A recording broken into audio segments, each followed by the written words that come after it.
ليظهره على الدين كله ولو كره المشركون أشهد أن لا إله إلا الله وحده لا شريك له إياه نعبد وإياه نستعين وأشهد أن سيدنا محمدا عبده ورسوله المبعوث رحمة للعالمين سبحانك لا علم لنا إلا ما علمتنا إنك أنت العليم الحكيم قال رب اشرح لي صدري ويسر لي أمري واحلل عقدة من لساني يفقه قولي رب آت نفسي هداها وزكها أنت خير من زكاها أنت وليها ومولاها ثم أما بعد معاشر الحاضرين jamaah salat subuh Masjid Baitur Rahman yang dimuliakan oleh Allah Subhanahu wa taala.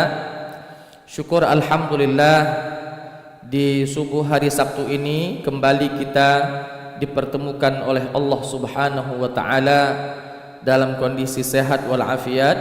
Salawat beriringkan salam semoga selalu tercurahkan kepada junjungan kita baginda Nabi besar Muhammad sallallahu alaihi wasallam.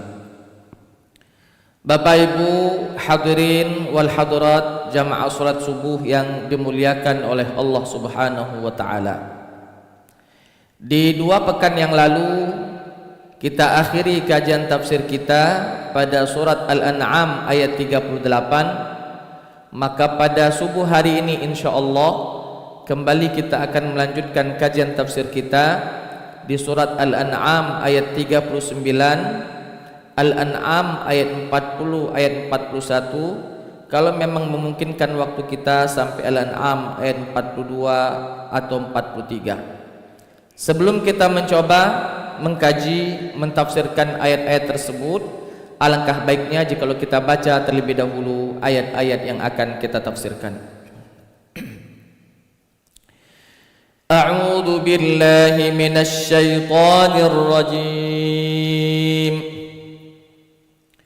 Bismillahirrahmanirrahim. والذين كذبوا بآياتنا صم وبكم في الظلمات من يشاء الله يضلله ومن يشاء يجعله على صراط مستقيم قل أرأيتكم إن أتاكم عذاب الله أو أتتكم الساعة أغير الله تدعون إن كنتم صادقين بل إياه تدعون فيكشف ما تدعون إليه إن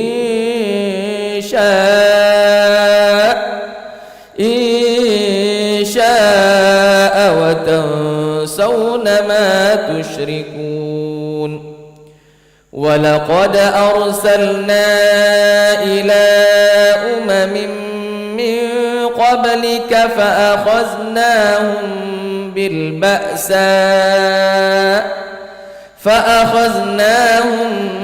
بالبأساء والضراء لعلهم يتضرعون فلولا إذ جاءهم بأسنا تضرعوا ولكن قست قلوبهم وزين لهم الشيطان ما كانوا يعملون فلما نسوا ما ذكروا به فتحنا عليهم أبواب كل شيء حتى إذا فرحوا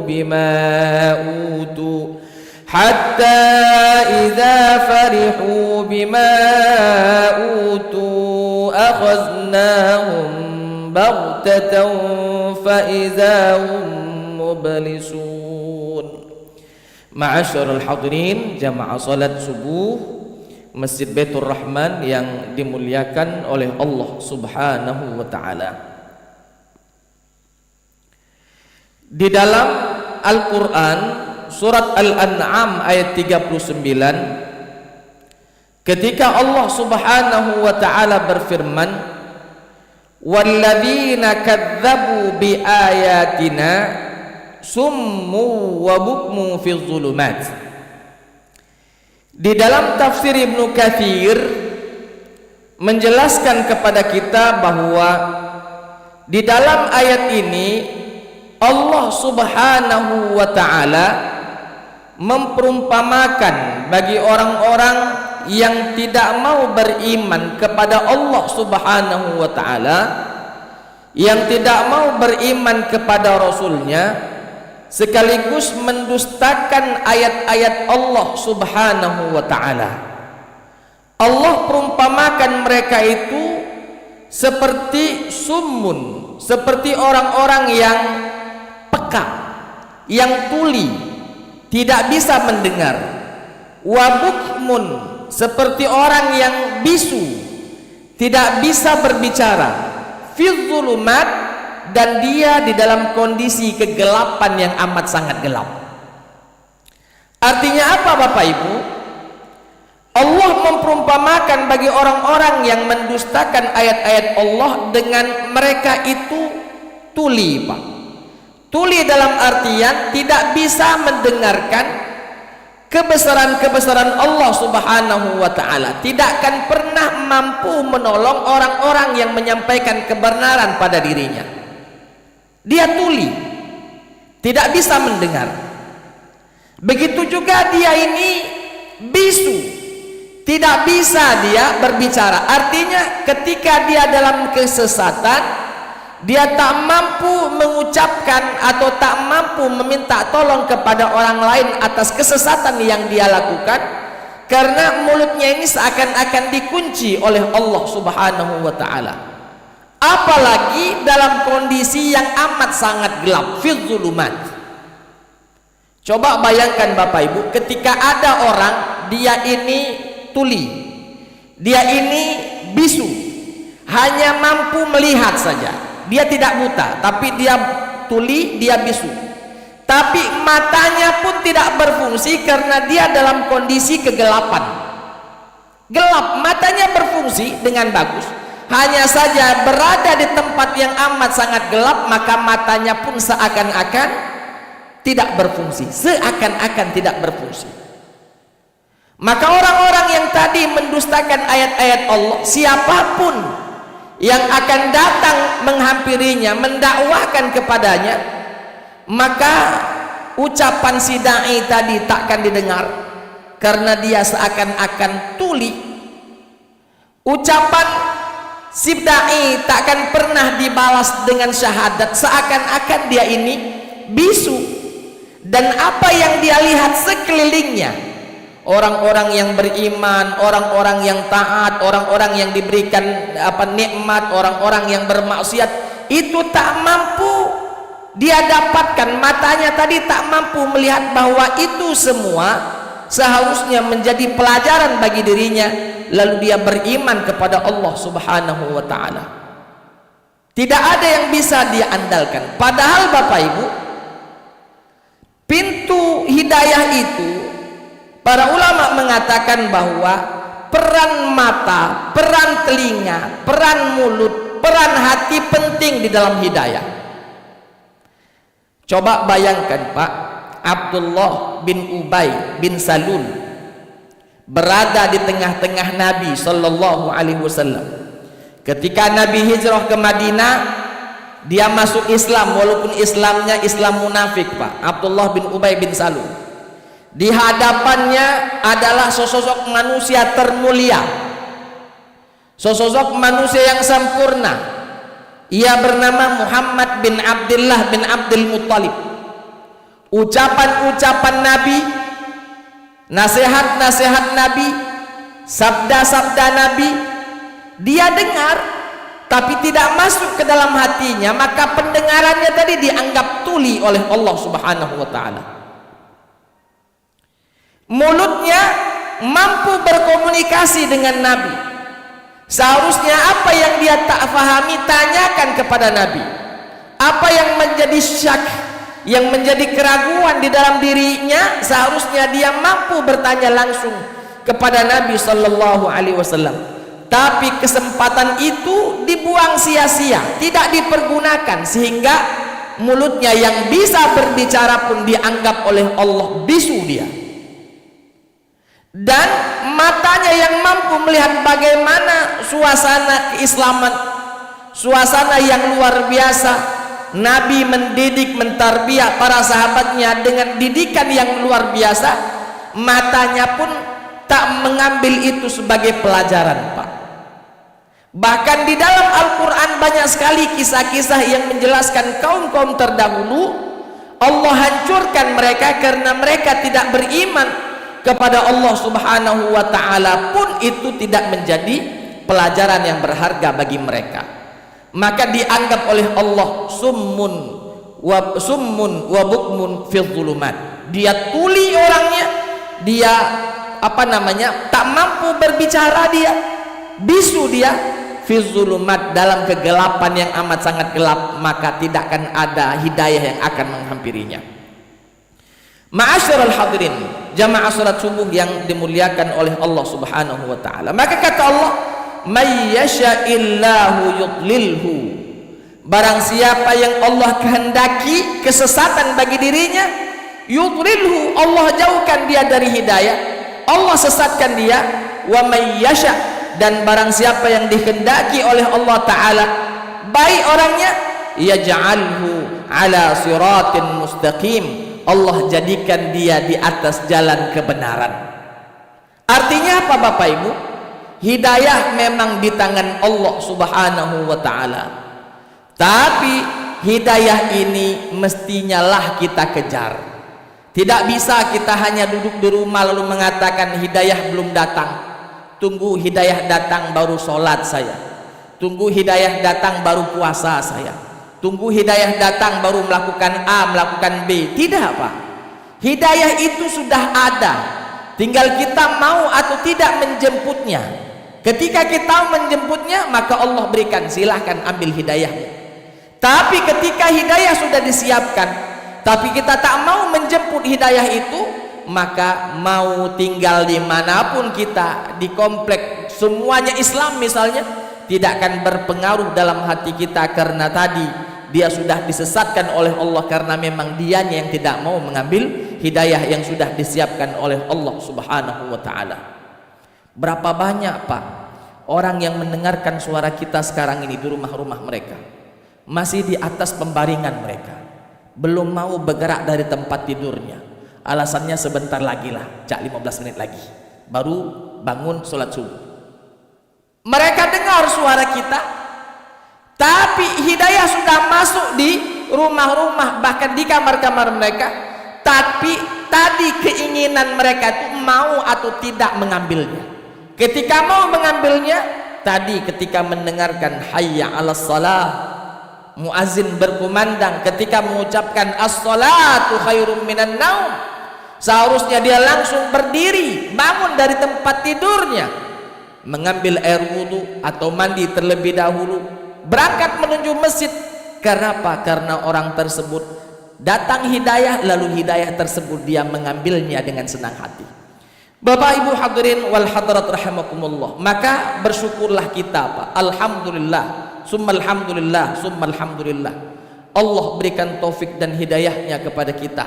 Ketika kita dibangunkan oleh Allah jam 4 misalnya, atau jam 4 lewat dikit, maka kita bangun bersegera menuju masjid untuk menunaikan ibadah sholat subuh ini, maka sungguh hidayah sudah datang, lalu kita jemput hidayah itu dengan sebaik-baiknya.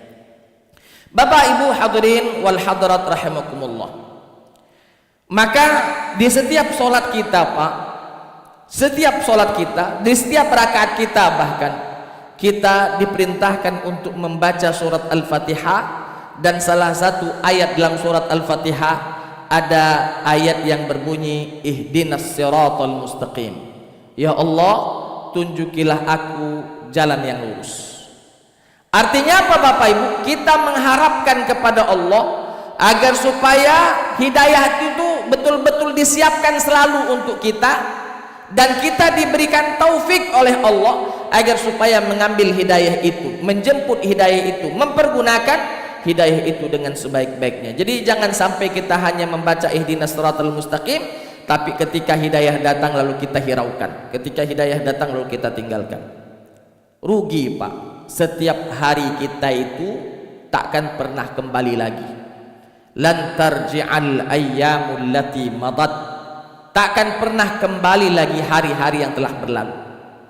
Ketika umur kita sekarang 50, takkan kembali jadi 49. Ketika umur kita sudah 60, takkan kembali lagi menjadi 59. Artinya maju terus ke depan. Dan yakinlah Pak, setiap hari ajal itu semakin mendekat.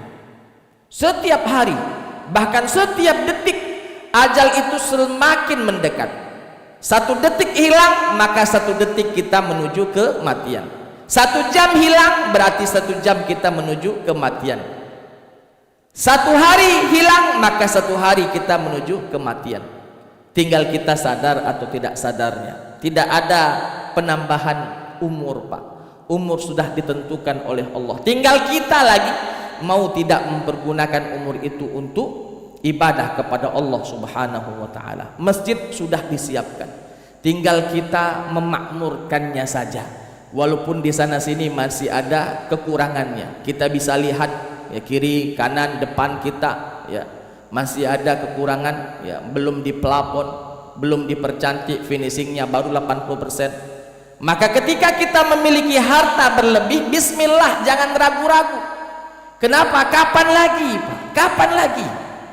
Tunggu kita sudah mati, anak kita suruh datang ke Masjid Baitur Rahman, kasih bantuan. Betul kalau anak kita melakukannya. Kalau anak kita malah dibagikannya menjadi warisan, anak kita yang menikmati, kita di dalam kubur hanya gigit jari. Enak kalau hanya gigit jari tanpa diazab. Jangan-jangan kita diazab juga. Kenapa? Karena ketika berbicara masalah harta akan ditanya 2 pertanyaan Pak. Dari mana harta itu kita dapatkan dan kemana harta itu kita belanjakan. Mungkin harta itu kita dapatkan dengan baik, cara yang halal, tapi tidak kita belanjakan fi sabilillah. Wa anfiqu fi sabilillah. Berinfaklah kamu di jalan Allah, karena sesungguhnya berinfak yang paling baik adalah di jalan Allah. Apalagi infak itu bermakna atau berpahala yang disebut dengan sedekah jariyah. Semakin banyak orang masuk ke masjid kita, lalu sholat di masjid kita, merasa nyaman dengan fasilitas yang diberikan oleh masjid kita, maka kita hidup atau kita mati nanti akan selalu mengalir pahala di sisi Allah Subhanahu wa ta'ala. Bapak Ibu hadirin wal hadirat rahimakumullah. Masuk pada ayat selanjutnya. Qul ara'aitakum in atakum adzabullahi aw atatkumus sa'ah aghairallahi tad'una in kuntum shadiqin. Kata Allah Ta'ala, katakan wahai Muhammad kepada mereka, orang-orang yang tidak mau beriman kepada Allah dan kepada Rasulnya, orang-orang yang mendustakan ayat-ayat Allah Subhanahu wa ta'ala, katakan Muhammad kepada mereka, ara'aitakum, apakah kalian, in atakum azabullah, ketika azab Allah datang kepada kalian, au atatkumus sa'ah, atau kiamat datang menghampiri kalian, aghairallahi tad'un, apakah selain Allah kalian meminta, berdoa, memohon, in kuntum shadiqin, apabila betul-betul kalian benar, apabila kalian jujur. Apa maksudnya Pak? Allah Subhanahu wa ta'ala memberikan gambaran kepada mereka. Ketika ajal menjemput mereka, azab datang, lalu ajal di depan mata, atau mereka melihat bagaimana kiamat itu sudah berada di depan mereka, untuk meminta pertolongan itu minta ke siapa? Atad'una min ghair atad'una aghairallahi tad'un, apakah selain Allah kalian meminta, atau sebaliknya kepada Allah Subhanahu wa ta'ala kalian meminta? Jawabannya Pak, di ayat selanjutnya, bal iyyahu tad'un, bahkan engkau hanya memohon kepada Allah Subhanahu wa ta'ala saja. Kenapa? Tuhan-Tuhanmu yang kau sembah itu, engkau tahu bahwa Tuhan yang disembah la tanfa'u wa la tadur, Tuhan yang disembah oleh mereka tidak mampu memberikan manfaat maupun tak mampu memberikan mudarat mereka. Orang-orang kafir Quraisy, Pak, 360 berhala mengelilingi Ka'bah. Ada Lata, Uzza, Manat dan lain sebagainya. 360-an berhala yang mengelilingi Ka'bah al-Musyarrafah pada waktu itu. Berhala-berhala itu disembah seakan-akan menjadi Tuhan-Tuhan mereka. Kata Allah, katakan Muhammad kepada mereka yang menyembah kepada berhala itu, kalau azab datang atau kiamat di depan mata, kira-kira kamu berdoa ke siapa? Berdoa ke Lata, ke Uzza, ke Manat, ke 360 berhala tadi, atau berdoa langsung kepada Allah Subhanahu wa ta'ala? Allah yang maha tahu isi hati kita, tak perlu dijawab, langsung Allah jawab. Bal iyyahu tad'un. Pastilah hanya kepada Allah Subhanahu wa ta'ala kalian memohon. Karena mereka tahu, Pak, berhala tak mampu melakukan apa-apa. Ketika berhala jatuh, Pak, berhala itu jatuh, terguling, jangankan menolong orang lain, menolong dirinya saja dia tidak mampu. Ketika berhala datang burung lalu hinggap di atas berhala, lalu buang kotorannya di atas berhala, apakah berhala itu mampu mengusir burung tadi supaya dia pergi terbang, jangan hinggap di atas kepalanya, apalagi buang kotoran di atas kepalanya? Tak mampu, Pak. Kenapa? Karena tadi tak mampu melakukan apapun, tidak bisa bermanfaat untuk dirinya apalagi orang lain, atau tak bisa memudarati dirinya apalagi memudarati orang lain. Ketika orang-orang kafir Quraisy tahu permasalahan ini, ketika turun azab pastilah mereka memohon kepada Allah Subhanahu wa ta'ala, karena memang di dalam hati mereka itu, Pak, ada iman sebenarnya kepada Allah. Hanya saja imannya kepada Allah ini tidak mau dia realisasikan. Di dalam Al-Quran dikisahkan, dijelaskan bahwa ya, ketika ditanya kepada mereka, man khalaqas samawati wal arda, siapa yang menciptakan langit dan bumi? Mereka jawab dengan lantang, la yaqulunallah. Mereka pasti mengatakan hanya Allah Subhanahu wa ta'ala yang menciptakan bumi dan langit ini, yang menciptakan alam semesta ini. Ada secerca iman, tapi imannya tidak bermanfaat. Kenapa? Karena dia tidak mau mengikuti baginda Nabi, dia tidak mau bersyahadat, bahkan imannya tadi membuat dia, menjuruskan dia kepada kesyirikan. Ketika ditanya kenapa mereka menyembah kepada berhala, mereka katakan, ma na'buduhum illa liyuqarribuna ilallahi zulfa. Kata mereka, kami tidaklah menyembah kepada berhala, kami menyembah kepada Tuhan, kepada Allah, hanya saja sebagai perantara kami dengan Allah itu, kami minta para berhala-berhala yang notabenanya berhala-berhala ini dulu adalah orang-orang soleh yang hidup di tengah-tengah mereka, lalu meninggal dunia, lalu dibuatkan patung untuk mereka, lalu pada akhirnya disembah, lalu dipinta hajat-hajat mereka kepada berhala yang mereka buat. Bapak Ibu hadirin wal hadirat, qul ara'aitakum in atakum adzabullahi au atatkumus saah. Katakan Muhammad kepada mereka, apabila datang azab kepada mereka atau dia lihat bagaimana kiamat itu tiba di hadapan mereka, aghairallahi tad'un, apakah selain kepada Allah mereka meminta? In kuntum shadiqin, kalau memang mereka jujur ya atas keimanan mereka. Bal iyyahu tad'un, akan tetapi pastilah mereka akan meminta hanya kepada Allah Subhanahu wa ta'ala, fayakshifu ma tad'una ilaih, agar supaya apa yang dia pinta itu dikabulkan, diberikan. Ketika dia minta pertolongan, diberikan pertolongan. Ketika dia minta jaminan keamanan, diberikan keamanan kepada mereka. Fayakshifu ma tad'una ilaih, kata Allah Subhanahu wa ta'ala. Maka dia ini meminta agar supaya dibebaskan dari apa yang ada di hadapan mereka. Insya'a wa tansawna ma tusyrikun, tapi dia melupakan atas kesyirikan yang mereka lakukan. Pak, syirik ini mengakibatkan doa-doa kita tidak mustajab. Bukan tidak didengar, Allah mendengarkan, tapi kesyirikan membuat doa-doa tadi tidak mustajab, menjadi doa-doa tumpul. Maka ketika ada orang bertanya, perasaan saya sudah ibadah tapi kenapa pintaan belum datang-datang ini, artinya coba kita introspeksi diri. Jangan-jangan masih ada kesalahan dalam ibadah kita, jangan-jangan masih ada kesyirikan, walaupun syirik kecil misalnya, yang masih kita lakukan. Kenapa? Karena ketika itu masih kita lakukan, itu bisa menjadi penyebab dari tidak terkabulnya doa-doa kita. Bapak Ibu hadirin, walaqad arsalna ila umamin min qablik. Lalu Allah Subhanahu wa taala menceritakan kepada Nabi sallallahu alaihi wasallam, seraya Allah berfirman, walaqad arsalna, dan sungguh kami telah mengutus ila umamin min qablika, rasul-rasul kepada umat-umat sebelummu wahai Muhammad. Fa akhaznahum bil ba'sa'i wad dharra, tapi mereka tinggalkan itu, maka Allah turunkan, mereka merasakan bagaimana bil ba'sa'i wad dharra, kesusah payahan yang mereka hadapi.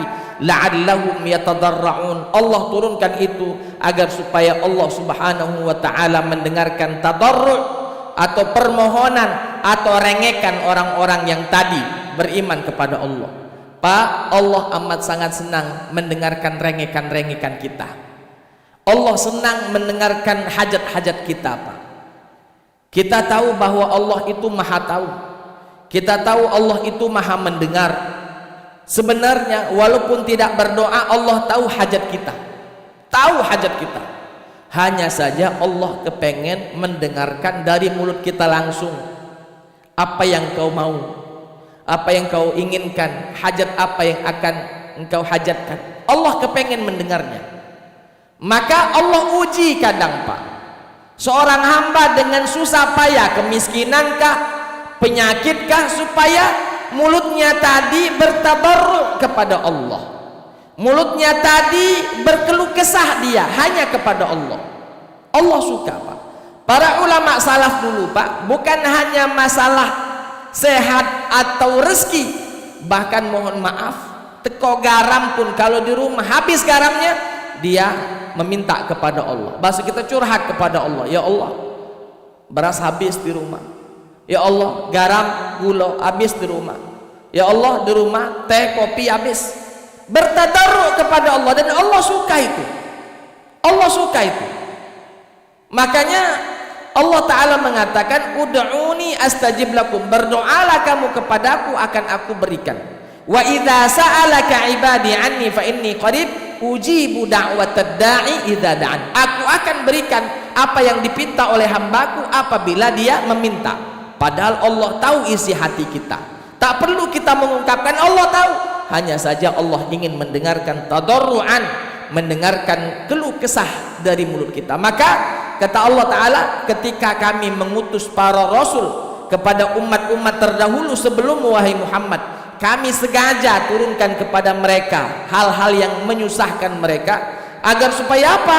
Mereka ini bertadarruk kepada Allah Subhanahu wa ta'ala, memohon kepada Allah, berkeluh kesah hanya kepada Allah. Allah suka.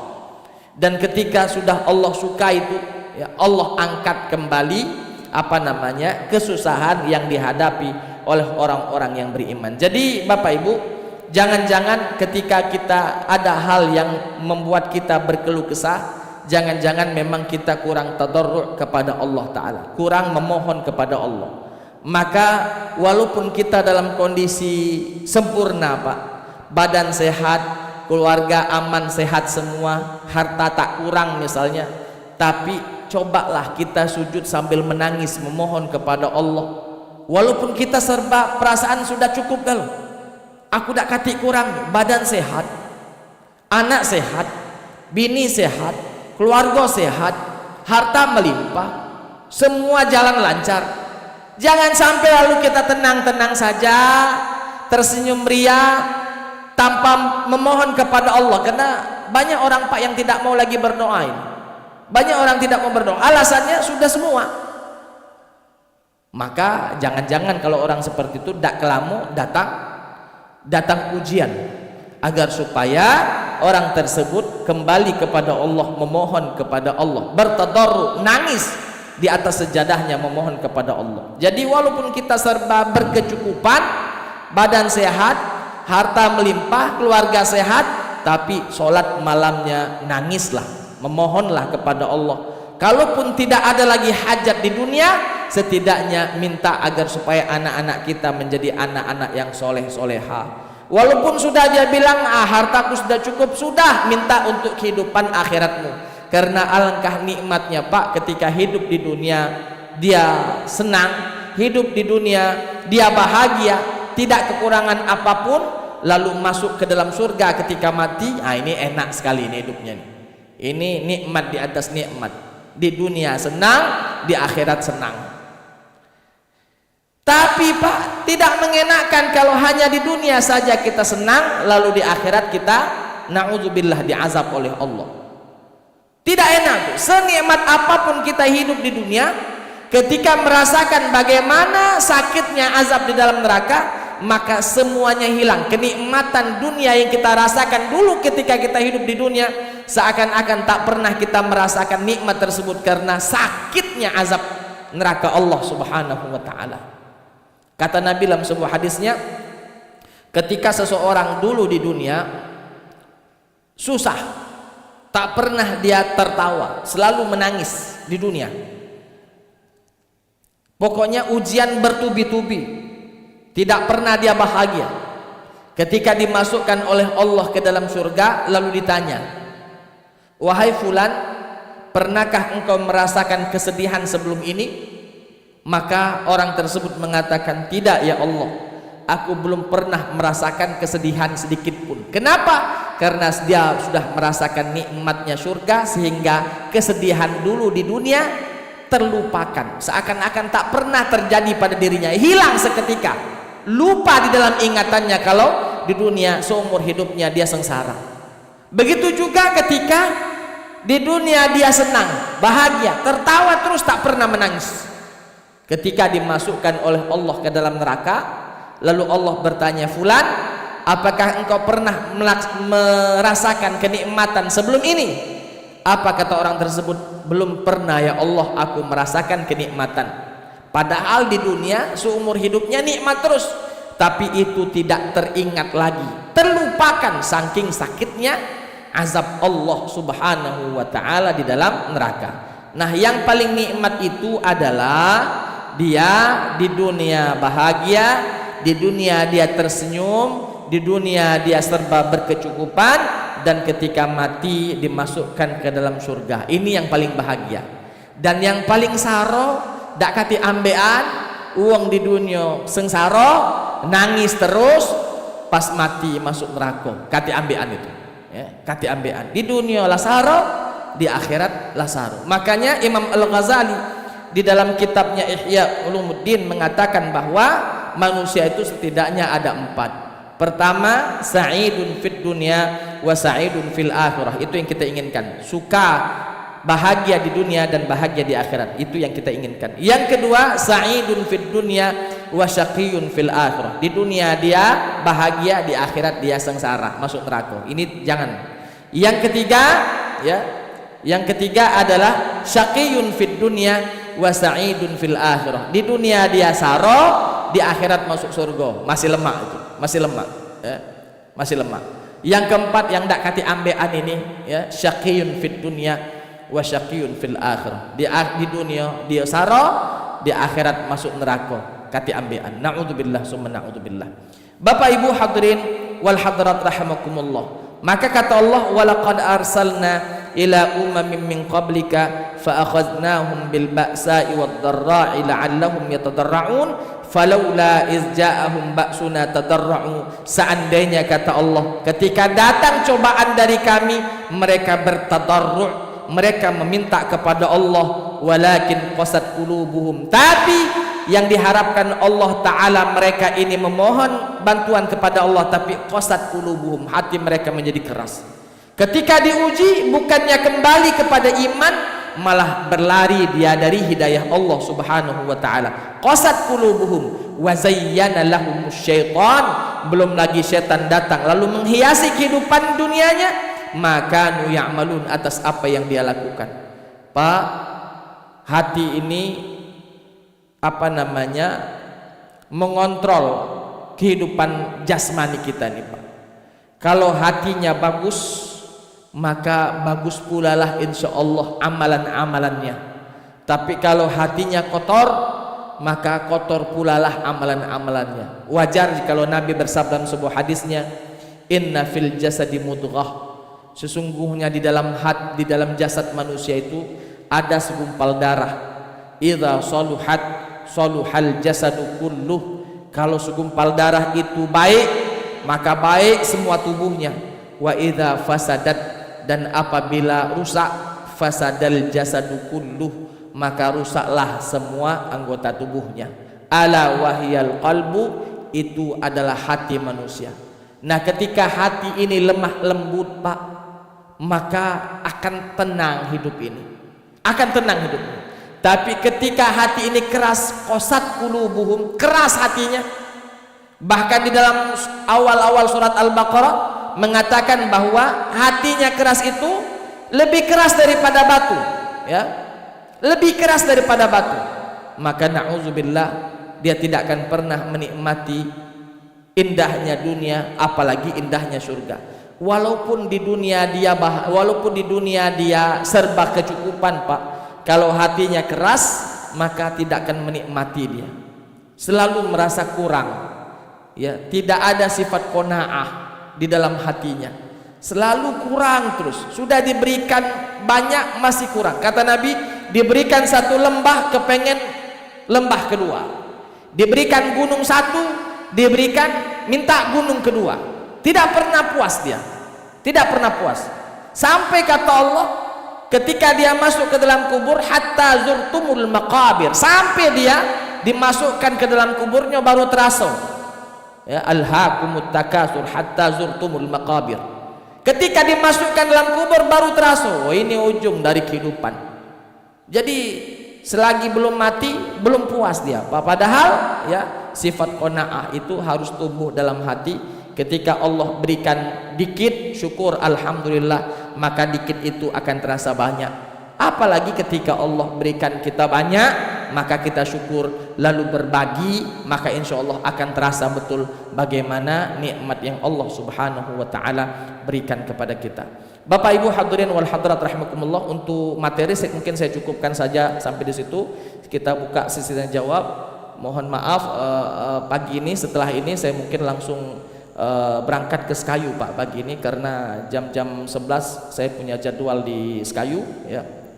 Jadi setelah ini mohon maaf kalau sudah disiapkan sarapan, mungkin setelah ini sholat syuruk, setelah itu langsung berangkat ke Sekayu karena khawatir tidak sampai, ya. Walaupun kalau 4 jam sebenarnya sampai, cuman kita berhati-hati saja. Jadi kita coba buka dulu sesi tanya jawab, yang nak bertanya diaturi Pak. Silakan. Baik, terima kasih. Assalamualaikum warahmatullahi wabarakatuh. Assalamualaikum warahmatullahi wabarakatuh. Pak Ustadz, tadi di surat Al-An'am ayat 39 itu, di ujung ayat itu kan dikatakan,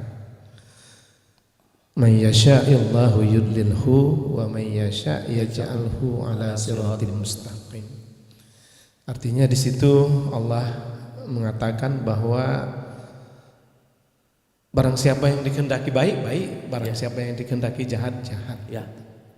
Jadi artinya kita sebagai hamba ini menerima, menunggu ridho Allah subhanahu wa ta'ala. Tetapi di banyak ayat, misalnya di Al-Muzammil, di An-Naba, itu Allah katakan faman sa'attahasa ila rabbihi sabila, faman sa'attahasa ila rabbihi ma'abad. Jadi barang siapa yang menghendaki, dia akan menempuh jalan kembali kepada Tuhannya. Jadi ada yang saya pikirkan, ada dua kata, ada dikehendaki itu sang halik, ada menghendaki sang hamba. Iya.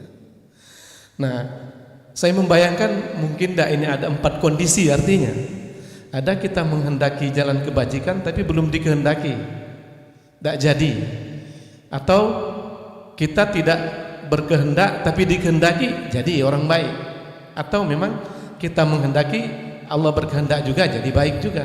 Tetapi ada orang yang memang tidak berkehendak untuk baik, ya memang tidak jadi orang baik gitu. Nah, jadi artinya yang saya renungkan itu artinya tentu yang paling tinggi artinya ridho Allah.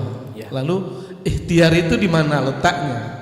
Dan artinya ada orang yang berikhtiar bisa jadi kalau dia belum dikehendaki, tidak ketemu dia jalan Tuhannya itu. Nah, jadi syarat dikehendaki itu mungkin ada sesuatu rahasia atau kunci di sana, Pak Ustadz. Terima kasih. Assalamualaikum warahmatullahi wabarakatuh. Assalamualaikum warahmatullahi wabarakatuh.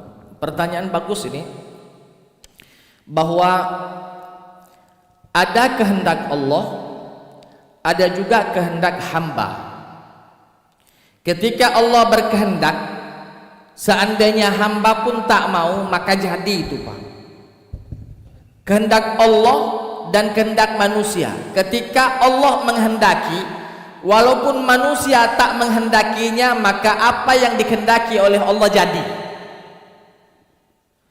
Sebaliknya, apa yang dikehendaki oleh manusia, ketika tidak dikehendaki oleh Allah Subhanahu wa ta'ala, mau bagaimanapun takkan pernah terjadi, karena tidak dikehendaki oleh Allah, walaupun manusia tersebut amat sangat menghendakinya. Ada juga yang dikehendaki oleh Allah, lalu Allah Subhanahu wa ta'ala memberikan kehendak pada diri kita, maka jadilah kehendak tadi. Ini klop ini, Pak. Kita mau, Allah mau, maka terjadi. Ya. Nah, Bapak Ibu, ketika kita masukkan itu pada pada pembahasan akidah, misalnya tadi, pada pembahasan akidah, kita katakan bahwa kehendak Allah itu di atas segala-galanya, di atas segala-galanya. Walaupun hambanya semuanya tidak menghendaki, kalau Allah mau, innama amruhu idza arada syai'an ayyaqula lahu kun fayakun. Hanya saja perlu kita garis bawahi bahwa kehendak Allah Subhanahu wa ta'ala kepada kita itu kehendak yang baik, Pak. Kehendak yang baik.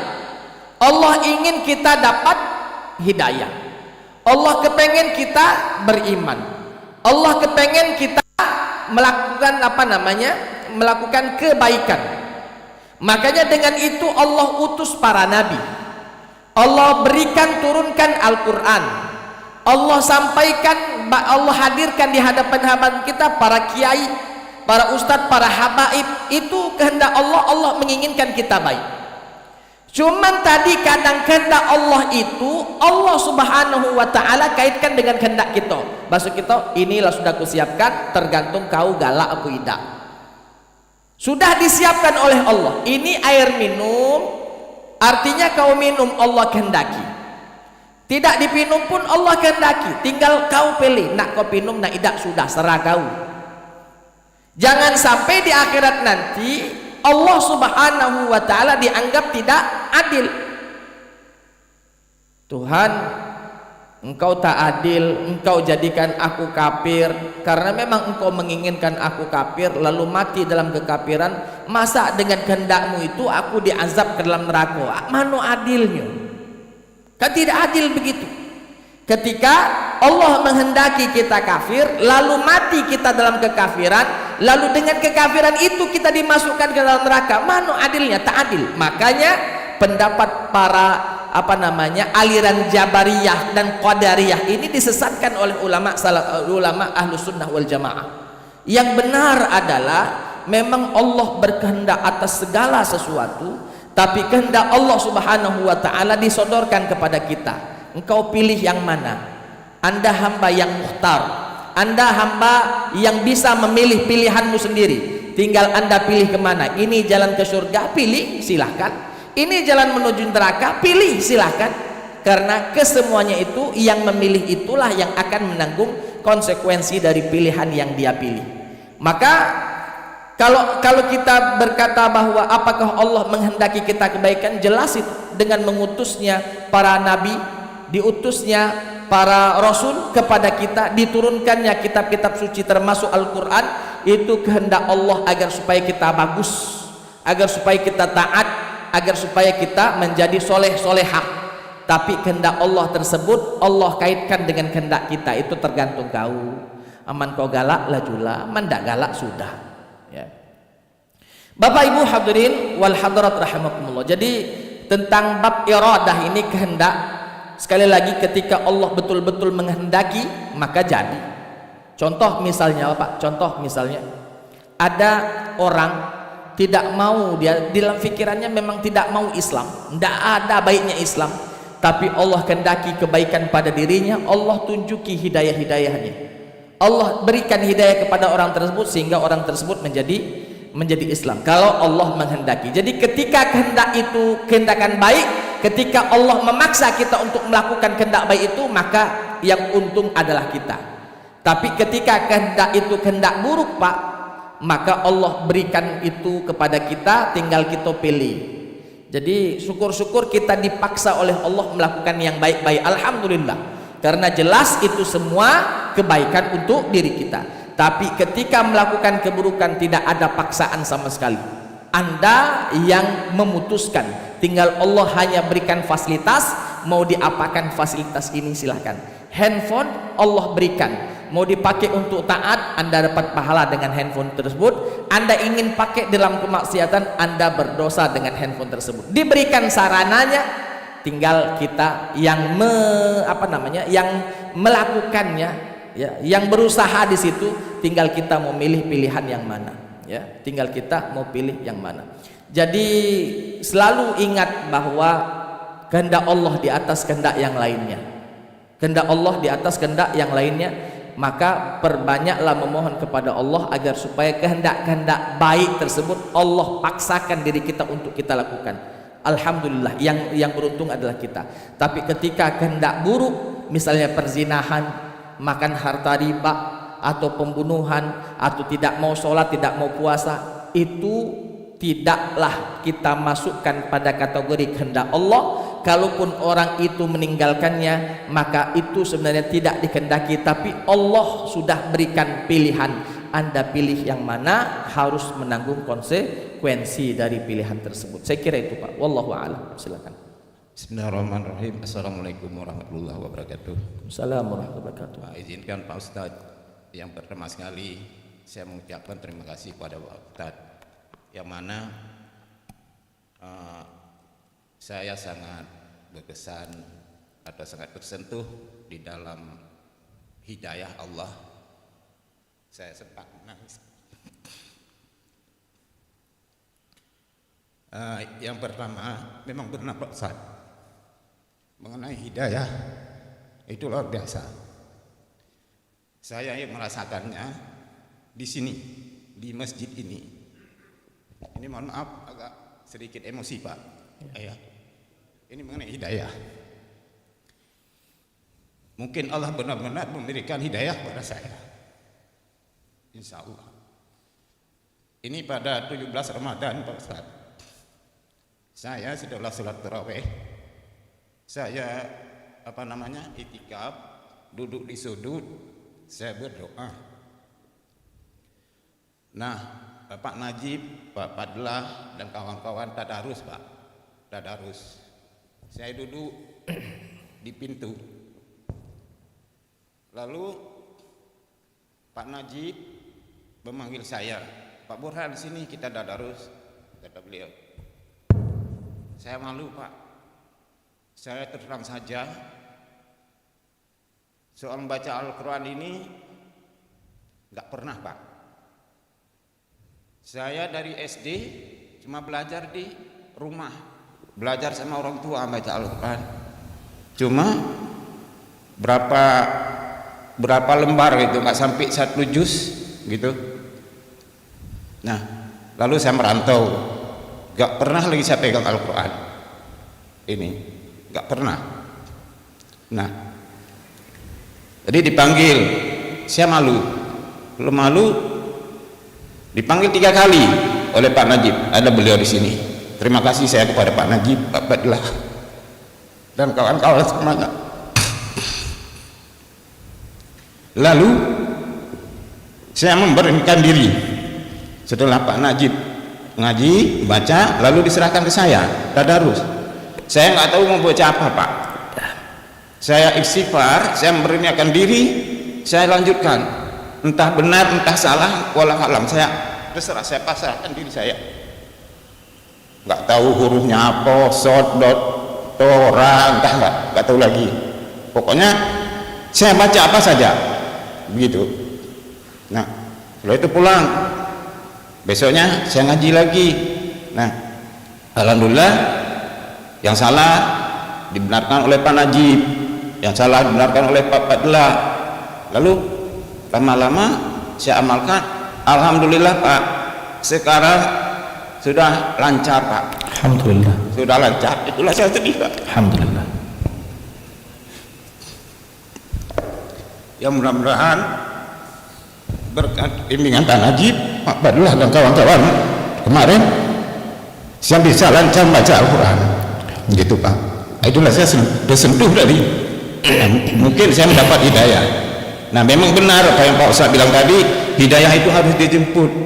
Nah, selama ini saya tidak pernah menjemputnya, dan terkesima lagi waktu Pak Ustaz membaca ayat 39 tadi. Nah, mungkin selama ini Allah membutakan mata saya, Allah membutakan mata hati saya, Allah membutakan pikiran saya. Tapi alhamdulillah pada 17 Ramadan kemarin Allah membukakan lagi pintu hati saya, bisa membaca Al-Quran kalamnya Allah. Itu saya bersyukur kepada Allah, saya berterima kasih kepada Bapak Najib, Pak Fadlah dan kawan-kawan semuanya yang ada di Masjid Baitur Rahman ini. Mudah-mudahan saya menjadi pengamal Al-Quran yang sejati. Amin ya rabbal alamin. Yang kedua Pak Ustadz, saya ingin minta sedikit penjelasan mengenai Al-Baqarah ayat 282 Pak Ustadz. Apakah itu berlaku khusus untuk utang piutang, apa berlaku untuk umum? Terima kasih Pak Ustadz. Baik. Assalamualaikum warahmatullahi wabarakatuh. Assalamualaikum warahmatullahi wabarakatuh. Yang pertama, selamat dan jaga hidayah ini Pak, karena berapa banyak orang yang sudah mendapatkan hidayah lalu lupa kembali. Maka istiqomah penting. Ketika kita diberikan oleh Allah Subhanahu wa taala hidayah, pegang betul hidayah itu. Yakinlah bahwa hidayah iman itu yang paling berharga yang kita miliki. Harta tidak ada apa-apanya, bahkan nyawa pun tidak ada apa-apanya. Yang paling berharga adalah hidayah iman yang Allah berikan kepada kita. Maka jaga betul, istiqomahlah di dalam hidayah tersebut. Mudah-mudahan kita semua nanti ketika ajal menjemput kita mati dalam kondisi husnul khotimah.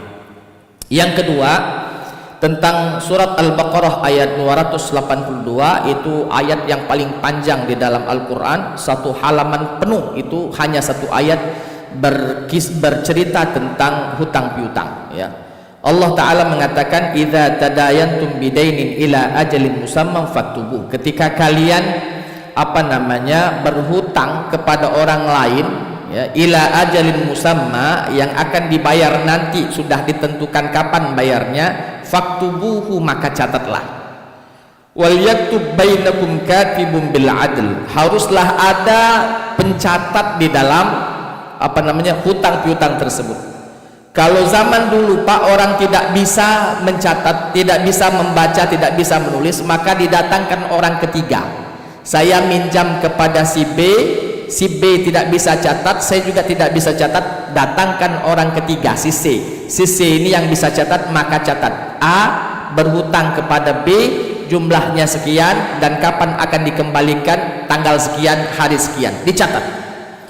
Kenapa fungsi dicatat ini? Kalau memang terjadi di kemudian hari ada yang lupa, sengaja maupun tidak sengaja, karena ada saja Pak orang yang melupakannya dengan sengaja atau dia terlupakan, entah itu karena memang dia lupa atau mungkin terkena penyakit amnesia misalnya.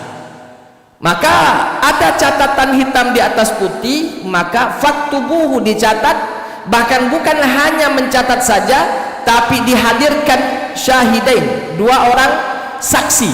Kalau memang itu dari laki-laki, kalau memang tidak ada laki-laki, cuma satu laki-laki, kata Allah farajulun wa imra'atan, satu laki-laki ditambah dua perempuan, karena dua perempuan dianggap seimbang dengan satu laki-laki.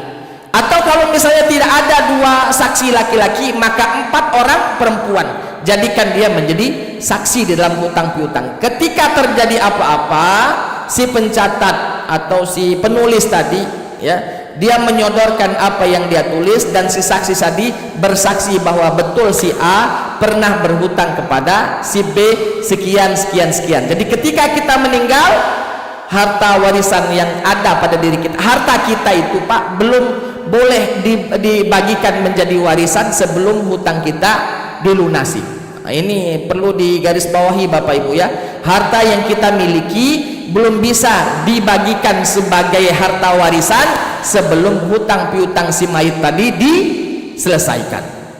Misalnya hutang si mayit ada se-M, duitnya atau hartanya berjumlah 2M, maka yang 2M tadi belum boleh dibagikan kepada istri, kepada anak, kepada bapak, tidak boleh, belum boleh.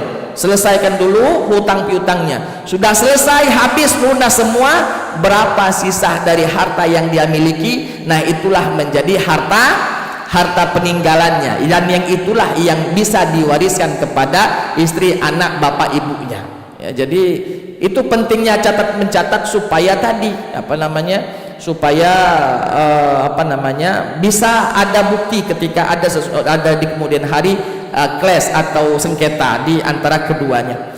Nah Bapak Ibu, perlu juga kita ketahui bahwa hutang piutang ini, kalau memang kita punya barang, lebih baik hutang itu ada jaminannya. Di ayat 283-nya Pak, 283-nya menjelaskan bahwa ketika kita mau berhutang di dalam perjalanan ya, tidak ada saksi dan tidak ada pencatat yang bisa kita jadikan pencatat dan saksi kita, farihanun maqbudah, maka boleh kita meminjam dengan rihan. Rihan itu penggadaian, digadaikan. Contoh, kita sedang di perjalanan dengan teman kita berdua, kita habis uang kita. Kalau zaman dulu kan tidak ada ATM, kalau sekarang habis duit bisa ke ATM atau tinggal kiris dan lain sebagainya. Zaman dulu kan susah. Maka farihan, berikan cincin, ini cincin seharga 2 juta, tolong aku minjam duit 1,5 juta atau 2 juta, seharga dengan jaminan yang kita berikan. Tolong berikan kepadaku hutangan 2 juta, kalaupun terjadi apa-apa dengan aku, cincin tadi jual kelak, ambil utang aku berapa, kalau ada sisanya balikkan ke keluarga. Nah itu lemah. Kenapa Nabi SAW pun demikian dulu. Nabi pernah menggadaikan baju besinya, baju perangnya kepada Yahudi untuk makanan Pak, untuk bahan pokok.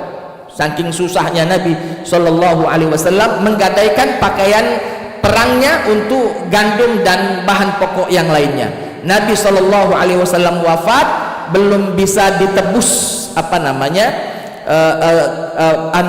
baju besi tadi, sehingga diriwayatkan bahwa Ali bin Abi Thalib radhiyallahu anhu yang menebus baju besi tadi. Kalau seandainya pun tidak ditebus, itu bukanlah hutang. Kenapa? Karena bisa langsung dijual baju besi tadi lalu menjadi milik orang yang memberikan hutang ya. Karena ketika kita mati masih ninggal hutang, maka ini masalah Pak ya, tidak diterima langit, tidak terima bumi. Mungkin inilah kata wong gentayangan tuh, tidak terima langit, tidak terima bumi, roh kita ini ya, selagi belum dibayarkan hutang yang kita pernah berhutang, sekecil apapun ya, kecil besarnya hutang catat ya. Dan lebih bagus kalau memang berhutang, hutang itu kalau pajak emas tadi Pak, supaya ketika kita mengembalikannya jelas. Karena emas itu semakin hari semakin mahal, jadi walaupun bertambah bukan dikategorikan riba. Tapi kalau kita minjam uang 10 juta, 10 tahun akan datang balik 12 juta, maka 2 jutanya jadi riba. Nah ini permasalahan. Maka kalau memang mau minjam lama, lebih baik kasih emas, silahkan jual emasmu, nanti ketika kembalikan seharga dan kembalikan seberat emas yang kau pinjam. Minjam sesuku, nah pinjamlah. Kapan aku balikkannya? 2 tahun lagi. Sudah baliklah 2 tahun lagi. Sesuku pula Nah sesuku hari ini dengan sesuku 2 tahun yang akan datang, kan nominalnya berbeda. Bisa naik, bisa turun. Tapi naik terus, itu yakinlah. Maka ketika ada lebihnya, maka halal. Tidak menjadi riba karena kita minjam barang, minjam emas, bukan minjam uang. Wallahu ta'ala a'lam bisawab. Saya kira itu saja dulu yang bisa saya sampaikan pada kesempatan kali ini karena waktu syuruk sudah tiba.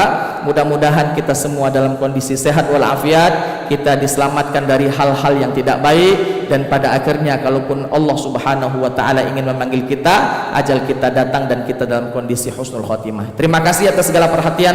Mohon maaf atas segala kekurangan dan khilafan. Hadanallahu wa iyyakum ajma'in. Assalamualaikum warahmatullahi wabarakatuh.